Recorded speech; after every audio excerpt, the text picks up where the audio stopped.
Hello friends, Christmas ഒക്കെ വരെയല്ലേ, നമുക്കൊരു അടിപൊളി ബിരിയാണി ഉണ്ടാക്കിയാലോ? അപ്പോൾ ഈ ക്രിസ്മസിന് ഞാൻ സ്പെഷ്യലായിട്ട് ഉണ്ടാക്കിയിരിക്കുന്നത് മിൻസ്ഡ് ബീഫ് ബിരിയാണിയാണ്. അപ്പോൾ നമുക്ക് എങ്ങനെ ഉണ്ടാക്കുന്നതെന്ന് നോക്കിയാലോ. അതിന് വേണ്ടി ഒരു കടായിലോട്ട് സ്വല്പം നെയ്യും കുറച്ച് ഓയിലും ഒഴിച്ച് സവോള നന്നായി വഴറ്റിയെടുക്കാം. നല്ലപോലെ ഗോൾഡൻ ബ്രൗൺ ആയി കഴിഞ്ഞ് കഴിയുമ്പോൾ നമ്മൾ ബീഫ് മിൻസ് ചെയ്തതിലോട്ട് ഇത് ചൂടാറിയ ശേഷം ചേർത്ത് കൊടുക്കുക. ഇനി അതിലോട്ട് ഇഞ്ചി വെളുത്തുള്ളി പേസ്റ്റ്, മഞ്ഞൾപ്പൊടി, മല്ലിപ്പൊടി, പിന്നെ കുറച്ച് തൈര്, ഗരം മസാല, സ്വല്പം മല്ലിയില, ഇതെല്ലാം ഇട്ട് നന്നായി മിക്സ് ചെയ്യുക.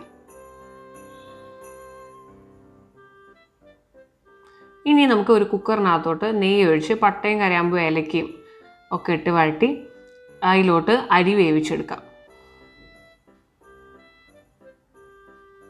ഇനി അരിയൊക്കെ വെന്ത് കഴിയുമ്പോൾ നമ്മൾ കടായിൽ ഓയിൽ ഒഴിച്ച് നമ്മൾ ആ മിക്സ് ചെയ്ത് വെച്ച ബീഫിൻ്റെ കൂട്ടില്ലേ അതിട്ട് നന്നായി വഴഞ്ഞ് കഴിയുമ്പോൾ അതിലോട്ട് തക്കാളി അരിഞ്ഞ് ചേർത്ത് കൊടുക്കുക. ഇനി ഒന്ന് അടച്ച് വെച്ച് മൂടി വേവിക്കുക. ആ തക്കാളി നുടഞ്ഞ് കഴിയുമ്പോൾ അതിലോട്ട് ആദ്യം കുറച്ച് റൈസ് ഇട്ട് കൊടുക്കുക. നമ്മൾ അതിന് മുന്നേ ആ ഗ്രേവി വേറെ പാത്രത്തിലോട്ട് ആക്കിയിട്ട് പിന്നെ നമ്മൾ ലെയറിങ് പ്രോസസ്സാണ്.